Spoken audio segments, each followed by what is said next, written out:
I just want to start off by saying, if you want an answer at the end, prepare to be disappointed. There just isn't one to be had.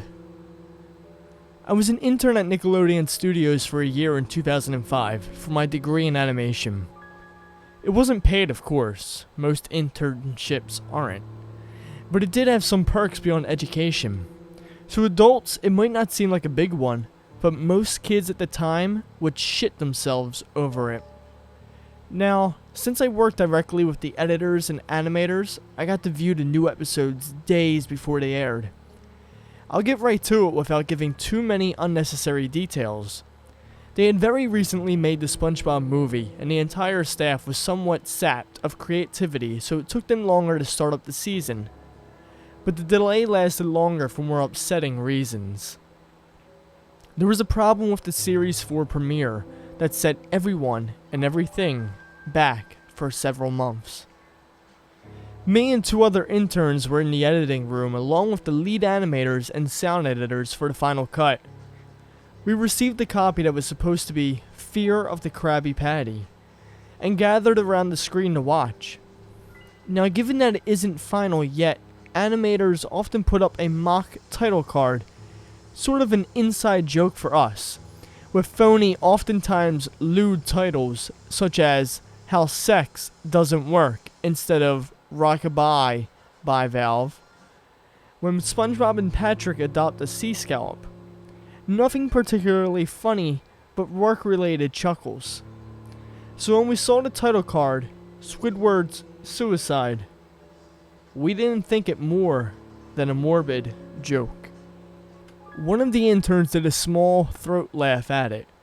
The happy-go-lucky music plays as is normal. The story began with Squidward practicing his clarinet, hitting a few sour notes like normal. We hear SpongeBob laughing outside and Squidward stops, yelling at him to keep it down as he has a concert that night and needs to practice. SpongeBob says okay and goes to see Sandy with Patrick. The bubble splash screen comes up and we see the ending of Squidward's concert. This is when things began to seem off. While playing, a few frames repeat themselves, but the sound doesn't. At this point, sound is synced up with animation, so yes, that's not common. But when he stops playing, the sound finishes as if the skip never happened. There is a slight murmuring in the crowd before they begin to boo him. Not normal cartoon booing that is common in the show, but you could very clearly hear malice in it. Squidward is in full frame and looks visibly afraid. The shot goes to the crowd, with SpongeBob in center frame, and he too is booing, very much unlike himself. That isn't the oddest thing, though.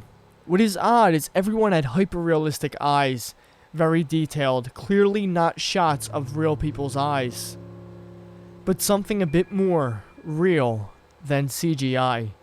The pupils were red. Some of us looked at each other, obviously confused. But since we weren't the writers, we didn't question its appeal to children yet.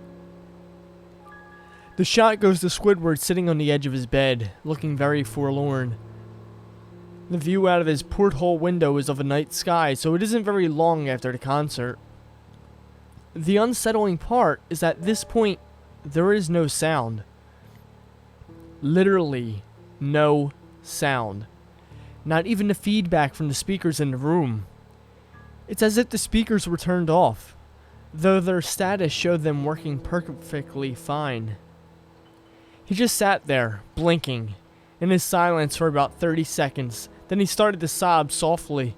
He put his hands, or tentacles, over his eyes and cried quietly for a full minute more, all the while a sound in the background very slowly growing from nothing to barely audible. It sounded like a slight breeze through a forest. The screen slowly begins to zoom in on his face. By slow, I mean it's only noticeable if you look at shots 10 seconds apart, side by side. His sobbing gets louder, more full of hurt and anger. The screen then twitches a bit, as if it twists in on itself for a split second, then back to normal. The wind through the trees sound gets slowly louder and more severe, as if a storm is brewing somewhere. The eerie part is this sound, and Squidward sobbing sounded real, as if the sound wasn't coming from the speakers, but as if the speakers were holes the sound was coming through from the other side. As good as sound as the studio likes to have, they don't purchase the equipment to be that good to produce sound of that quality. Below the sound of the wind and sobbing, very faint, something sounded like laughing. It came at odd intervals and never lasted more than a second, so we had a hard time pinning it. We watched the show twice, so pardon me if things sound too specific, but I've had time to think about them. After 30 seconds of this, the screen blurred and twitched violently, and something flashed over the screen as if a single frame was replaced. The lead animation editor paused and rewound frame by frame.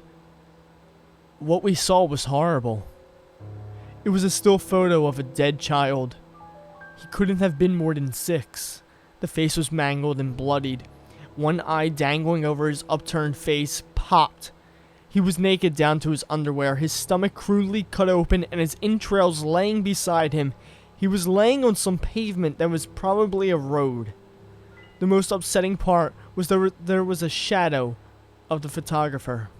There was no crime tape, no evidence tags or markers, and the angle was completely off for a shot designed to be evidence. It would seem the photographer was the person responsible for the child's death. We were of course mortified, but pressed on, hoping that it was a sick joke. The screen flipped back to Squidward, still sobbing, louder than before, and half body and frame. There was now what appeared to be blood running down his face from his eyes. The blood was also done in hyper-realistic style, looking as if you touched it, you'd get blood on your fingers. The wind sounded now as if it were that of a gale blowing through the forest.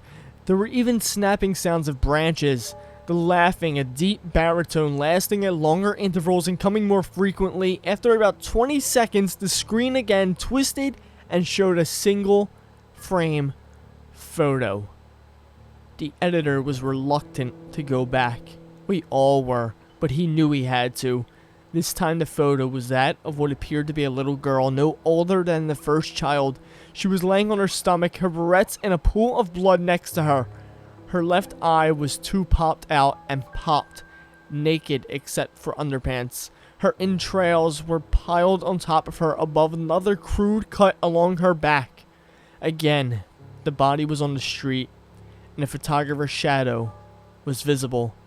Very similar in size and shape to the first. I had to choke back vomit, and one intern, the only female in the room, ran out. The show resumed. About 5 seconds after the second photo played, Squidward went silent, as did all sound. Like it was when this scene started. He put his tentacles down and his eyes were now done in hyperrealism like the others were in the beginning of this episode. They were bleeding, bloodshot, and pulsating.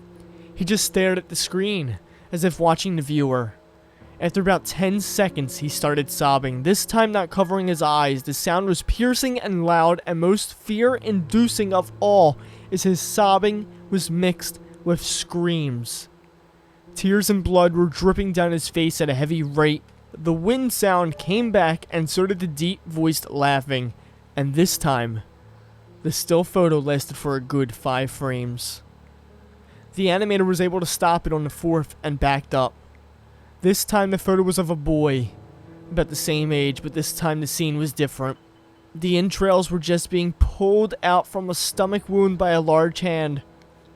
The right eye popped and dangling, blood trickling down it. The animator proceeded. It was hard to believe, but the next one was different, but we couldn't tell what. He went on to the next. Same thing. He went back to the first and played them quicker, and I lost it.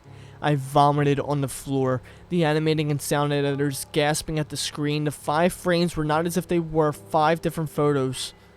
They were played out as if they were frames from a video. We saw the hand slowly lift out the guts. We saw the kid's eyes focus on it. We even saw 2 frames of the kid beginning to blink. The lead sound editor told us to stop. He had to call in the creator to see this. Mr. Hillenberg arrived within about 15 minutes. He was confused as to why he was called down there, so the editor just continued the episode. Once the few frames were shown, all screaming, all sound again stopped. Squidward was just staring at the viewer, full frame of the face, for about 3 seconds. The shot quickly panned out, and that deep voice said, "Do it." And we see in Squidward's hands a shotgun. He immediately puts the gun in his mouth and pulls the trigger. Realistic blood and brain matter splatters the wall behind him in his bed, and he flies back with the force. The last 5 seconds of this episode show his body on the bed, on his side, one eye dangling on what's left of his head above the floor, staring blankly at it. Then the episode ends. Mr. Hillenberg is obviously angry at this. He demanded to know what the hell was going on. Most people left the room at this point, so it was just a handful of us to watch it again. Viewing the episode twice only served to imprint the entirety of it in my mind and caused me horrible nightmares. I'm sorry I stayed. The only theory we could think of was the file was edited by someone in the chain from the drawing studio to here. The CTO was called in to analyze what had happened. The analysis of the file did show it was edited over by new material.